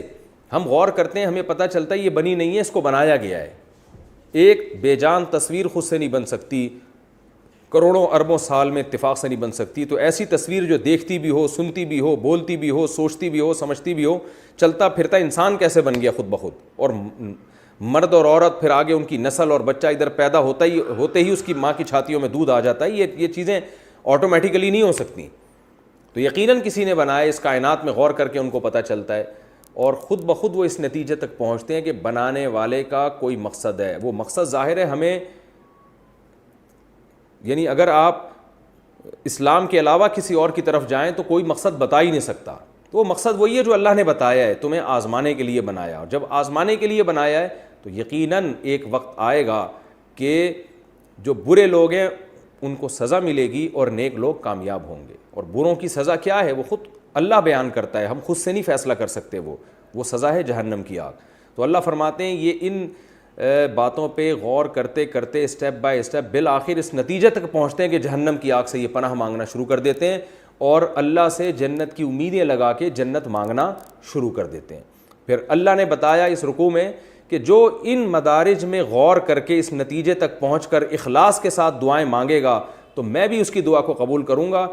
اور خاص طور پر جنہوں نے ان مدارج کو طے کر کے اللہ کے لیے بہت بڑی بڑی قربانیاں دی، جیسے کہ صحابہ نے دی تھیں، ہجرت بھی کی، جہاد بھی کیا، قتل بھی ہوئے، یعنی دنیا میں سب کچھ بھی لٹا دیا تو بھی میں ان کو کامیاب کروں گا. تو یہ اس رکوع کا ایک حاصل ہے. اور آخری آیت میں پوری سورہ آل عمران کا گویا خلاصہ بیان کر دیا. تو میں یہ آپ ذہن میں رکھیں تو اس سے انشاءاللہ اس رکوع کی تفسیر آپ کی سمجھ میں آئے گی. فرمایا بے شک آسمانوں اور زمین کے پیدا کرنے میں اور دن اور رات کے عدلنے بدلنے میں بہت بڑی بڑی نشانیاں ہیں عقل مندوں کے لیے. یہ کائنات آٹومیٹیکلی بنی ہوتی نا تو اس میں دن اور رات کا اتنا خوبصورت نظام نہ ہوتا. انسان کو دن کی بھی ضرورت، رات کی بھی ضرورت، اور دن اور رات کا اختلاف کی بھی ضرورت. کبھی دن بڑا رات چھوٹی، دن چھوٹا رات بڑی. پورا ایک سسٹم جو اللہ نے بنایا، زمین کو 23 ڈگری جھکا دیا. یہ تمام چیزوں میں غور کر کے انسان اس تک پہنچتا ہے. یہ اتفاق سے نہیں ہو رہا، اس نظام کا کوئی چلانے والا ہے. فرمایا جو اس کائنات میں غور کرتے ہیں عقل مند لوگ، ان کے لیے بڑی بڑی نشانیاں ہیں. ان نشانیوں میں غور کرنے کے بعد وہ اس نتیجے تک پہنچتے ہیں. وہ نتیجہ کیا ہے کہ وہ رب پر ایمان لے کر آتے ہیں، رب کی توحید پر ایمان لاتے ہیں، اور پھر ان کو رب سے اتنی محبت ہوتی ہے کہ الذین یذکرون اللہ، کہ پھر وہ اللہ کو یاد کرتے ہیں اس حال میں کہ جب کھڑے ہوں، بیٹھے ہوں یا اپنے پہلوؤں کے بل لیٹے ہوئے ہوں. جبکہ دنیا پرست آدمی کیا کرتا ہے؟ وہ دنیا کو صبح و شام یاد کرتا ہے، اللہ اس کی ڈکشنری میں ہے ہی نہیں. لیکن جو نیک لوگ ہیں جو اس کائنات سے اللہ تک پہنچتے ہیں، وہ کیا کرتے ہیں؟ ان کو اللہ سے اتنی محبت کہ وہ ہر حال میں، یہ کنایا ہے لیٹے بیٹھے چلتے، یہ کنایا ہے. یہ مطلب نہیں کہ جب کھڑے ہوتے ہیں تو یاد کرتے ہیں جب بیٹھتے ہیں، بلکہ یہ کنایا ہے کہ ہم کہتے ہیں نا اس کا تو صبح و شام یہی کام ہے، لیٹے اٹھتے بیٹھتے یہی کر رہا ہے. تو مطلب ہر وقت وہ اللہ کو یاد کرتے ہیں. وعلی جنوبہم، اور اپنے پہلوؤں کے بل بھی، کیونکہ سونے کا جو نیچرل طریقہ ہے یا سنت طریقہ ہے وہ چت لیٹنا یا اوندھا لیٹنا نہیں بلکہ پہلو کے بل ہے. وَيَتَفَكَّرُونَ فِي خَلْقِ السَّمَاوَاتِ وَالْأَرْضِ، فرمایا اور آسمانوں اور زمین کی پیدائش میں، یعنی اس کائنات کی پیدائش میں غور کرتے رہتے ہیں.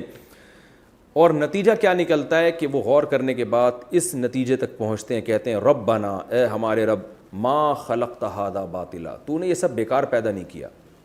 غیر مسلم کیا کہتا ہے؟ اس سے کہیں یہ کائنات کیوں پیدا ہوئی؟ کہتے ہیں ویسے ہی. بھائی ہمیں کیوں بنایا گیا؟ ویسے ہی. اچھا کرو اس کا کوئی بدلہ نہیں ہے، برا کرو اس پہ کوئی سزا نہیں ہے، مر کے مٹی ہو کے ختم. تو اللہ فرماتے ہیں ہمارے نیک بندے اس کائنات میں غور کر کے اس نتیجے تک پہنچتے ہیں کہ وہ اپنے رب کو پکارتے ہیں اور کہتے ہیں ما خلقت ھذا باطلا، اے اللہ تو نے ایسے ہی بیکار پیدا نہیں کیا، کوئی مقصد کے لیے پیدا کیا. اور وہ مقصد بھی قرآن دوسری جگہ پر بیان کرتا ہے لیبلوکم ایکم احسن عملا، اللہ دیکھنا چاہتا ہے تم میں اچھا عمل کون کرتا ہے. تو ظاہر ہے جب اچھا عمل کریں گے تو اس کا بدلہ جنت کی صورت میں، برا عمل کریں گے تو آگ کی صورت میں. اس لیے اگلا جملہ ان کا یہ ہوتا ہے سبحانک، اللہ تو ہر عیب سے پاک ہے. یہ بھی ایک عیب ہے کہ تو اس کائنات کو ویسے ہی بنا دے، یہ عیب ہے، بیکار نہیں، آزمائش کے لیے. فقینا، پس تو نے کیا کرنا ہے، تو ہمیں بچا لے عذاب النار، آگ کے عذاب سے، کیونکہ ہمیں یقین آ گیا ہے کہ جنت بھی برحق اور جہنم بھی برحق، تو ہمیں بچا لے اس جہنم کی آگ سے. ربنا انک من تدخل النار، اے ہمارے رب بے شک تو نے جس کو آگ میں داخل کر دیا، فقد اخزیتہ، تو نے اس کو رسوا کر دیا. دنیا پرست کی نظر میں عزت اور ذلت کا معیار الگ ہے، اور جو اللہ پر ایمان لانے والے لوگ ہیں ان کی نظر میں عزت اور ذلت کا معیار بالکل الگ ہے. اے اللہ تو نے جس کو آگ میں داخل کیا اس کو تو نے رسوا کر دیا. وما للظالمین من انصار، اور ایسے ظالموں کا کوئی مددگار نہیں. یہ تو عقل سے انہوں نے فیصلہ کیا. قرآن کا انداز دیکھیں، قرآن کہتے ہیں عقل استعمال کر کے بھی اسی نتیجے تک پہنچتے ہیں، لیکن ہمارے پیغمبر سے بھی انہوں نے سنا، براہ راست سنا یا واسطوں کے ساتھ سنا، تو اس کا بھی اپنی دعاؤں میں تذکرہ کرتے ہیں. وہ دعائیں کیا ہیں؟ ربنا، اے ہمارے رب، اننا سمعنا، بے شک ہم نے سنا، منادین، ایک پکارنے والے کو. وہ کون تھے؟ محمد صلی اللہ علیہ وسلم. کچھ لوگوں نے براہ راست سنا، اور آج ہم 15ویں صدی میں بہت سارے واسطوں کے، کیونکہ خبر متواتر بھی یقین کا فائدہ دیتی ہے. لاکھوں لوگ یہ بات نقل کرتے آ رہے ہیں کہ عرب میں ایک شخص پیدا ہوئے جن کا نام محمد ابن عبداللہ، انہوں نے یہ دعویٰ کیا کہ ان بتوں کی عبادت چھوڑ کر ایک خدا کی طرف آؤ، اس خدا کی یہ احکام ہے، وہ ان چیزوں کو پسند کرتا ہے، ان چیزوں سے ناراض ہوتا ہے. تو اے ہمارے رب، ہم نے سنا منادی، ایک پکارنے والا، ینادی للایمان، لوگوں کو تیری ذات پر ایمان کے لیے بلا رہا تھا. ان آمنوا بربکم، اور لوگوں سے کہہ رہا تھا اے لوگو اپنے رب پر ایمان لے آؤ. فآمنا، تو اے اللہ ہم نے اس پکارنے والے کی پکار پر لبیک کہا، اور ہم محمد ابن عبداللہ صلی اللہ علیہ وسلم کی دعوت کو سن کے ان کی دعوت پر ہم ایمان لے آئے، ہم ان کے انکار کرنے والے نہیں بنے. تو چونکہ وہ تیرے پیغمبر، دلائل سے تو نے ثابت کیا کہ وہ تیرے پیغمبر ہیں، ہم نے ان کی دعوت، ہم یعنی اس کائنات میں غور کر کے عقل سے بھی اس نتیجے تک پہنچے، اور تیرے سفیر کی باتوں پر بھی ہم ایمان لے آئے، تیرے رسول کی باتوں پر بھی. ربنا فاغفر لنا، پس اے ہمارے رب تو ہمارے گناہوں کو معاف کر دے. کیا مطلب؟ اگر ہم سے پھر بھی اسلام پر چلنے میں کوئی کوتاہیاں ہوئیں تو ہمیں معاف کر. وکفر عنا سیئاتنا، اور ہماری سیئات کو تو مٹا دے، صغیرہ بھی معاف اور کبیرہ بھی معاف. وتوفنا مع الابرار، اور چونکہ اسلام میں خاتمے پر اعمال کا مدار ہے، آپ کی ساری زندگی نیکی میں گزری، موت سے پہلے آپ برے ہو گئے تو احادیث میں آتا ہے کہ آپ کا شمار برے لوگوں میں ہوگا. آپ کی ساری زندگی گناہوں میں گزری، موت سے پہلے توبہ کر کے آپ نیک بن گئے تو آپ کا شمار جنتی لوگوں میں ہوگا. اس لیے دعا میں ہم سے یہ الفاظ کہلوائے جا رہے ہیں کہ یوں ہمارے نیک بندے کہتے ہیں وَتَوَفَّنَا مَعَ الْأَبْرَارِ، اے اللہ ہمیں موت دے نیک لوگوں کی فہرست میں شامل کر کے. جب ہم مریں تو اللہ کہے کہ نیک آدمی دنیا سے گیا ہے، فرشتے کہیں کہ نیک آدمی دنیا سے گیا ہے، لوگ کہیں کہ ایک پرہیزگار انسان دنیا سے گیا ہے. موت ہماری اچھی ہونی چاہیے. ربنا وآتنا، اور اے اللہ تو ہمیں عطا کر ماں وہ چیزیں وعدتنا علی رسولک، جس کا تو نے اپنے پیغمبروں کی زبان سے ہم سے وعدہ کیا ہے. کیونکہ ہم دنیا میں روزے رکھ رہے ہیں، نمازیں پڑھ رہے ہیں، عورتیں پردہ کر رہی ہیں، ہم شرک سے توبہ کر رہے ہیں، ہم توحید پہ زندگی گزار رہے ہیں، ہم اسلام پہ قائم ہیں، اس امید پر کہ تو ہمیں آخرت میں اپنی جنت اور بہشت میں داخل کرے گا. تو ہم تجھ سے یہ دعا کرتے ہیں کہ اپنے پیغمبروں کی زبان سے تو نے ہم سے جو وعدے کیے ہیں کل قیامت کے دن ہمیں وہ چیزیں عطا کرنا. ولا تخزنا یوم القیامہ، اور قیامت کے دن ہمیں رسوا مت کرنا. انک لا تخلف المیعاد، بے شک تو وعدے کی خلاف ورزی نہیں کرتا. اللہ فرماتے ہیں جو ان دلائل پہ غور کرنے کے بعد اس نتیجے تک پہنچیں گے اور ان کے دل کی یہ پکار ہوگی تو اللہ نے دنیا میں ان کو خوشخبری دے دی. فاستجاب لہم، اللہ نے ان کی پکار سن لی ہے. کیسے سن لی ہے؟ انی لا اضیع عمل عامل منکم، اللہ فرماتے ہیں میرا تو یہ قاعدہ ہے کہ میں کسی بھی عمل کرنے والے کے عمل کو ضائع نہیں کرتا. تو میرا تو یہ قاعدہ ہے تو لہٰذا اسی قاعدے کی روح سے جو یہ اس جذبے سے دعا مانگے گا میں اس کی دعاؤں کو قبول کروں گا، کیونکہ میں کسی عمل کرنے والے کے عمل کو ضائع نہیں کرتا، قیامت تک کے لیے میرا اصول ہے، من ذکر او انثی، چاہے وہ مرد ہو یا عورت۔ دیکھیں قرآن ہر جگہ مرد اور عورت کے فرق کو واضح نہیں کرتا، جو حکام یعنی جب قرآن کہتا ہے کہ جو بھی نیک عمل کرے گا تو اس میں مرد اور عورت خود بخود داخل ہوتے ہیں، لیکن یہاں قرآن الگ سے ذکر کر رہا ہے اس کی اہمیت کو بیان کرنے کے لیے کہ چونکہ ہر شخص کا یہ جذبہ ہوگا تو اس میں مرد بھی ہوں گے عورتیں بھی، تو اللہ الگ الگ دونوں کو ہائی لائٹ کر رہا ہے کہ کوئی مرد نیک عمل کرے یا عورت نیک عمل کرے، میں کسی عمل کرنے والے کے عمل کو ضائع نہیں کروں گا۔ بعضکم من بعض، کیونکہ تم سب ایک دوسرے کی جنس میں سے ہو، انسان میں سے ہو۔ عرب میں یہ بڑا فرق تھا مرد اور عورت میں، تو قرآن نے کہا جنس کا فرق ہے لیکن حقیقی جنس انسان ہے، تو انسانیت میں دونوں برابر ہیں۔ اب کیسے اللہ تعالیٰ بدلہ دے گا؟ فرمایا کہ جو لوگ دنیا میں سب سے ناکام سمجھے جاتے ہیں ان کو میں سب سے زیادہ نوازوں گا، اور سب سے ناکام کون سمجھے جاتے ہیں؟ جن سے ان کا گھر چھین لیا گیا، ان کے اموال چھین لیے جائیں اور ان کی جانوں کو ہلاک کر دیے جائے، یہ سب سے زیادہ قابل ترس لوگ سمجھے جاتے ہیں دنیا میں۔ تو جب ایسے دنیا کے ناکام ترین لوگوں کو سب سے بڑی کامیابی میں دوں گا تو سوچ لو کہ میرا عدل و انصاف کا معیار کیا ہے۔ فالذین، اللہ تسلی دے رہا ہے ان لوگوں کو، خاص طور پہ صحابہ کو جنہوں نے یہ سارے مدارج طے کیے تھے۔ فالذین ہاجروا، پس وہ لوگ جنہوں نے اپنے گھروں کو چھوڑا، واخرجوا من دیارہم، اور ان کو اپنے گھروں سے نکالا گیا۔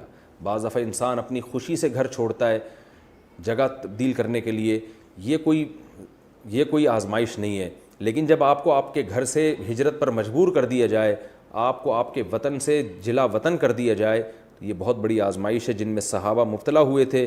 فرمایا جن لوگوں نے یہ قربانیاں دیں، ہجرت کی اور اپنے گھروں سے نکالے گئے، وَأُوذُوا فِي سَبِيلِي، اور میری راستے میں ان کو تکلیفیں دی گئیں، وَقَاتَلُوا، اور میرے راستے میں وہ لڑے جیسے کہ بدر اور احد میں، وَقُتِلُوا، اور قتل کر دیے گئے، لَأُكَفِّرَنَّ عَنْهُمْ سَيِّئَاتِهِمْ، ان کی خطاؤں کو میں مٹاؤں گا، معاف کروں گا، وَلَأُدْخِلَنَّهُمْ، اور ضرور ان کو میں داخل کروں گا، جنات، باغات میں، تجری من تحتها الانہار، جس کے نیچے نہریں بہتی ہوں گی، ثوابا من عند اللہ، اور یہ سب کچھ اللہ کی طرف سے بدلہ ہوگا، واللہ عندہ حسن الثواب، اور اللہ کے پاس بہترین بدلہ ہے۔ رہا مسئلہ ان کافروں کا جو اللہ کی نشانیوں میں غور کر کے اللہ تک نہیں پہنچتے، بس اسی دنیا کی عیاشیوں میں لگ گئے ہیں اور عیش و عشرت والی زندگی گزار رہے ہیں، ان کے بارے میں قرآن کہتا ہے لا یغرنک تقلب الذین کفروا فی البلاد، اے مخاطب ان کافروں کا شہروں میں گھومنا، زمین میں گھومنا اور عیش و عشرت والی زندگی گزارنا، یہ تمہیں دھوکے میں نہ ڈال دے یہ چیز، متاع قلیل، یہ دنیا کے تھوڑے دنوں کا نفع ہے، ثم مأواہم جہنم، پھر ان کا ٹھکانہ جہنم کی آگ ہے، وبئس المہاد، اور بہت برا ٹھکانہ ہے وہ۔ لیکن وہ لوگ جو اپنے رب سے ڈرتے ہیں، لاکن الذین اتقوا ربہم، پھر اللہ نے جنت کا دوبارہ تکرار کیا، جو اپنے رب سے ڈرتے ہیں اور گناہ، یعنی ظاہر ڈرنے کا مطلب گناہ چھوڑتے ہیں، لہم جنات تجری من تحتها الانہار، ان کے لیے باغات ہیں جن کے نیچے نہریں بہتی ہیں، خالدین فیہا، جس میں وہ ہمیشہ رہیں گے، نزلا من عند اللہ، یہ اللہ کی طرف سے مہمانی ہوگی ان کی، وما عند اللہ خیر، اور جو کچھ اللہ کے پاس ہے بہتر ہے للابرار، نیک لوگوں کے لیے، یعنی اس دنیا سے کروڑہ گنا بہتر ہے وہ۔ اب چونکہ اس سورہ آل عمران میں اہل کتاب سے بہت بحث ہوئی ہے، بہت مناظرے ہوئے ان سے اور ان کا بہت تذکرہ ہوا، تو اس لیے قرآن اہل کتاب کے مضمون کو ان آیتوں پہ ختم کرتا ہے کہ اہل کتاب میں سارے ایک جیسے نہیں ہیں، ان میں کچھ اچھے لوگ بھی ہیں جو تورات پر بھی ایمان رکھتے ہیں، انجیل پر بھی اور قرآن پر بھی، تو ایسے لوگوں کو اللہ ان کا بدلہ دے گا، چونکہ اسلام میں نسل پرستی نہیں ہے کہ چونکہ وہ اہل کتاب ان کی اولادوں میں ہے تو وہ ان کو ایمان لانے کا فائدہ نہیں ہوگا، اللہ فرماتے ہیں ایسا نہیں ہے۔ وَإِنَّ مِنْ أَهْلِ الْكِتَابِ، اہل کتاب میں سے کچھ ایسے بھی ہیں جو اللہ پر اور ان کتابوں پر ایمان لاتے ہیں جو آپ کی طرف، اور ان کتابوں پر بھی جو ان کی طرف نازل کی گئیں، خاشعین للہ، اللہ سے ڈرتے بھی ہیں، لا یشترون بآیات اللہ ثمنا قلیلا، اور اللہ کی آیات لوگوں کے سامنے کھول کے بیان کرتے ہیں، ان میں تحریف نہیں کرتے، ان آیات کے بدلے میں لوگوں سے چند ٹکے نہیں خریدتے۔ اولئک لہم اجرہم عند ربہم، ان کے ہاں رب کے نزدیک ان کا اجر ہے، بے شک اللہ بہت جلد حساب لینے والا ہے۔ اور آخری آیت جو سورہ آل عمران کی، وہ پورا گویا آل عمران کا خلاصہ بیان کیا۔ وہ خلاصہ کیا ہے کہ اہل کتاب سے تمہارے مناظرے بھی ہو رہے ہیں اور احد میں تمہاری جنگیں بھی ہو رہی ہیں، تو اس کے لیے تمہیں صبر سے کام لینا پڑے گا. اور صبر بھی نہیں بلکہ دشمن بھی تو کچھ نہ کچھ صبر کر رہا ہے, وہ بھی تو تم سے لڑ رہا ہے, تو تمہارا صبر دشمن کے مقابلے میں زیادہ ہونا چاہیے. اور تیسری چیز, تمہیں اپنی سرحدوں کی بھی حفاظت کرنی پڑے گی, جس کو رابطوں میں ذکر کیا, کیونکہ احد کی لڑائی بھی ہوئی تھی. تو سرحد کی حفاظت ظاہری طور پر بھی اور معنوی بھی. ظاہری حفاظت کیا ہوگی کہ بارڈر پہ تمہیں مجاہدین کو بٹھانا پڑے گا, لڑنا پڑے گا, تمہیں ڈیفنس کا پورا خیال کرنا پڑے گا, جو بھی مادی اسباب ہوتے ہیں. اور باطنی حفاظت کیا, نظریاتی جنگ بھی تمہیں لڑنی پڑے گی, دلائل کی دنیا میں بھی تمہیں ان پہ غالب آنا پڑے گا, تاکہ اسلام کی نظریاتی سرحدوں کی بھی حفاظت ہو اور اسلام کی مادی سرحدوں کی بھی حفاظت ہو. تو یہ دونوں کام تمہیں کرنے پڑیں گے. اس پر اس آیت پہ اللہ تعالیٰ نے سورہ آل عمران کو ختم کیا. یا ایھا الذین آمنوا, اے لوگو جو ایمان لائے ہو, اصبروا, صبر سے کام لو, وصابروا, اور دشمن کے مقابلے میں تم زیادہ صبر کرو, ورابطوا, اور سرحدوں کی حفاظت کرو. اسلام کی جو سرحد ہے, چاہے مادی ہو یا نظریاتی ہو, نظریاتی سرحد کی حفاظت ہوتی ہے دلائل کی دنیا میں ڈیبیٹ کر کے, بحث کر کے, اور مادی سرحدوں کی حفاظت ہوتی ہے اپنے ڈیفنس کو مضبوط کرو. اعدوا لهم ما استطعتم من قوة, جیسے قرآن میں دوسری جگہ پر آتا ہے کہ ان کے خلاف قوت جمع کرو. واتقوا اللہ, اور عمل میں بھی مضبوط رہو, اللہ سے ڈرو. لعلکم تفلحون, تاکہ تم کامیاب ہو جاؤ. تو ہر قسم کی کامیابی اس پروسیس سے گزرنے کے بعد تمہیں ملے گی. یہ تو سورہ آل عمران کا آخری رکوع تھا جس کی ہم نے تفسیر آپ کے سامنے پیش کی, اور بہت ہی وجد آفرین آیتیں ہیں یہ, کہ اگر انسان اس کو ایمانی کیفیت کے ساتھ پڑھے سنے تو انسان کو وجد آتا ہے. یہ وہ آیات ہیں, ان فی خلق السماوات والارض واختلاف اللیل والنہار. حدیث میں آتا ہے کہ آپ صلی اللہ علیہ وسلم جب تہجد کے لیے اٹھتے تو آسمان کی طرف دیکھ کر ان آیات کی تلاوت کیا کرتے تھے کہ بے شک زمین اور آسمان کی پیدائش میں اور دن اور رات کے عدل مدلے میں عقل مندوں کے لیے بڑی بڑی نشانیاں. تو آپ اس کائنات کی وسعت کی طرف دیکھ کر یہ آیات تلاوت کیا کرتے تھے. تو یہ سنت عمل کرنا چاہیے. اس میں ہمیں علمی نکات کیا ملتے ہیں؟ پہلی بات تو یہ کہ ہمیں اللہ نے غور و فکر کا حکم دیا ہے. دیکھیں سائنسدان بھی اس کائنات میں غور و فکر کرتے ہیں, مگر اللہ کی طرف پہنچنے کے لیے نہیں بلکہ مادی ترقی کے لیے. تو اس سے مادی ترقی ہوتی ہے, فائدہ ہوتا ہے, اس کا بھی کوئی انکار نہیں کر رہا کہ وہ بھی غلط نہیں ہے. لیکن قرآن جو آپ کو غور کرنے کا حکم دے رہا ہے وہ اس لیے تاکہ آپ اس کائنات کے ذریعے بنانے والے تک پہنچیں, اور اس کائنات کے ذریعے اس بنانے والے کے وجود پر ایمان لے کر آئیں, اور اس سے محبت کریں کہ وہ ہماری کیسی خدمت کر رہا ہے. اس کی میں اکثر ایک مثال دیتا ہوں کہ دودھ پہ جب کوئی میڈیکل سائنس سے وابستہ ڈاکٹر محنت کرتا ہے تو دودھ میں یہ ریسرچ کرتا ہے کہ یہ اس میں کتنا کیلشیم ہے اور باقی چیزیں کتنی ہیں, فیٹ کتنا ہے. لیکن قرآن کیا کہہ رہا ہے, وَإِنَّ لَكُمْ فِي الْأَنْعَامِ لَعِبْرَةً, تمہارے لیے جانوروں کے دودھ میں عبرت کا سامان ہے. نسقیکم مما فی بطونہ من بین فرث ودم لبنا خالصا سائغا للشاربین, کیسے سوکھا چارہ کھلا کے ہم تمہیں حلق میں پھسلنے والا دودھ پلاتے ہیں اور کیسا لذیذ ہوتا ہے وہ. تو یہ کیا مطلب؟ قرآن کہہ رہا ہے یہ دودھ کوئی خدا ہے جس نے اس جانور کو پیدا کیا جو سوکھا چارہ کھاتی ہے اور ایسا سفید دودھ پیدا کرتی ہے تمہارے لیے, تو اس خدا پر ایمان لے کر آؤ. تو اس کائنات میں غور کرنے کی فضیلت ہے, اور اس کائنات میں غور کر کے پہنچنا کہاں تک ہے؟ اللہ تک. میں اکثر ڈاکومنٹریز دیکھتا ہوں جانوروں کی, تو گورے جو ڈاکومنٹری بناتے ہیں اور عرب جو ڈاکومنٹری بناتے ہیں ان میں بڑا فرق ہوتا ہے. گورے جب ڈاکومنٹری بناتے ہیں تو پرندوں کے بارے میں معلومات ہوتی ہیں, جانوروں کے بارے میں معلومات, کہیں بھی یہ نہیں آتا کہ سبحان اللہ کیسا خدا نے اس کو بنایا ہے, کیا تتلی کے پروں میں کیسے خوبصورت رنگ, بس وہ رنگوں کی قسمیں بیان کر رہا ہوگا گورا. لیکن جب آپ عربوں کی ڈاکومنٹری دیکھیں تو چونکہ وہ مسلمان ہیں تو وہ بار بار اس سے متعلق قرآن کی آیات سنا رہے ہوتے ہیں, بار بار اللہ کی حمد و ثنا کر رہے ہوتے ہیں کہ کیسا قدرت نے اس کو ایک نظام دیا, اس جانور کو کیسا خوبصورت بنایا, یہ پرندہ کیسے گھونسلہ بنا رہا ہے, اس کو کس نے سکھایا یہ سب کچھ. تو یہ فرق ہوتا ہے ایک مسلمان میں اور ایک غیر مسلم میں. تو یہ بہت اہم آیت ہے. صبح تہجد میں اس کی تلاوت, یہ جو یہاں تک انک لا تخلف المیعاد, یہاں تک سنت عمل ہے کہ صبح تہجد میں اٹھ کے آسمان کی طرف دیکھ کر ان آیتوں کی تلاوت کی جائے. اور ایک انگریز کا واقعہ بھی میں یہاں سنانا مناسب سمجھتا ہوں. ڈاکٹر محمود غازی صاحب ایک بڑے اسکالر گزرے ہیں, بہت اللہ نے ان کو علم سے نوازا تھا. انہوں نے ایک واقعہ لکھا ہے کہ گورے نے کہا کہ میں اسلام لانا چاہتا تھا لیکن کچھ مجھے شکوک و شبہات تھے. تو ایک دن کیا ہوا, میں نے اللہ سے دعا مانگی, میں نے کہا اللہ تو مجھے اگر اسلام برحق مذہب ہے تو ابھی مجھے کوئی اچھمبے کی چیز دکھا دے, تو کوئی ایسی بڑی نشانی دکھا دے جس سے مجھے یقین آ جائے کہ اسلام برحق ہے. کہہ رہے میں نے یہ کہا اور میں نے قرآن کھولا تو فوراً یہ آیت میرے سامنے آئی، ان فی خلق السماوات والارض واختلاف اللیل والنہار لآیات لأولی الالباب، کہ آسمانوں اور زمینوں کی پیدائش، دن رات کے عدلنے بدلنے میں بڑی بڑی نشانی عقل مندوں کے لیے۔ کہتا ہے مجھے ایسا لگا کہ جیسے اللہ نے مجھے نصیحت کی ہے کہ تو ایک نشانی کی بات کرتا ہے، اس کائنات میں تو کروڑوں نشانیاں ہیں، اتنی نشانیاں دیکھ کے بھی تو ایمان نہیں لائے گا۔ کہتے ہیں جیسے ہی میں نے یہ آیت پڑھی تو میں نے کلمہ پڑھ کے اسلام قبول کر لیا۔ تو عقل مند کے لیے ایک نشانی بھی کافی ہے، اور جن کی دل پہ گمراہی کہ جو ہے نا مہر لگ چکی ہے، ان کے لیے کروڑوں نشانیاں بھی ان کے لیے ناکافی ہیں۔ تو ہمیں بھی اس طرح دعا مانگنی چاہیے، اللہ سے جنت مانگنی چاہیے، اور اللہ سے ہمیں جہنم کی آگ سے پناہ مانگنی چاہیے۔ پھر اسی آیت میں اللہ تعالیٰ نے جو لوگ اللہ کے لیے قربانیاں دیتے ہیں، ہجرت کرتے ہیں، جہاد کرتے ہیں، اللہ کے راستے میں ان کو ستایا جاتا ہے، ان کے فضائل بیان کیے، اور اس کا سب سے پہلا مصداق صحابہ کرام ہے، جو غزوہ احد میں اتنے لوگ جانیں بھی دے چکے تھے، اتنے زخمی بھی ہو چکے تھے، اور گھروں میں بھی ان کے چولہے بہت سے لوگوں کے بند ہو گئے، حدیث میں اس کی بڑی تفصیل ملتی ہے، فقر اور مسکنت میں چلے گئے، کیسی کیسی ان لوگوں نے قربانیاں دیں۔ تو ہمیں یہ پتہ چلتا ہے کہ ان لوگوں کی اگر کوئی کوتاہی ہمارے سامنے آتی ہے تو ہم اس کی تعویل کریں، تعویل نہیں ہو سکتی تو ہم یہ کہیں کہ ان غلطیوں کے باوجود بھی وہ اللہ کے محبوب تھے، کیونکہ ان کی نیکیاں ان کی برائیوں سے بہت زیادہ ہیں۔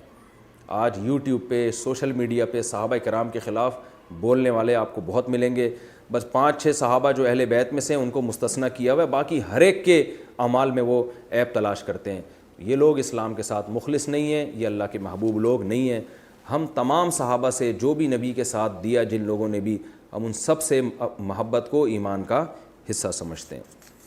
اور ان آیات میں اس کی بھی اہمیت بیان کی گئی کہ کبھی بھی اللہ کے دشمنوں کی ترقی دیکھ کر ہمیں دھوکے میں نہیں آنا چاہیے۔ متاع قلیل، یہ دنیا کا تھوڑا سا سامان ہے جو ختم ہو جائے گا، اور آخر میں یہ جو اللہ نے حکم دیا کہ اپنی سرحدوں کو مضبوط کرو، صبر سے کام لو، نظریاتی سرحدیں بھی اور مادی سرحدیں بھی یہ محفوظ ہونی چاہیے، اس کو بھی ہمیں فوکس کرنے کی ضرورت ہے۔ آج مسلمانوں کا ڈیفنس کمزور ہو چکا ہے، طاقت اختیار کرنے کا اللہ نے ہمیں حکم دیا۔ اللہ تعالی ہمیں سمجھنے کی، عمل کی توفیق عطا فرمائے۔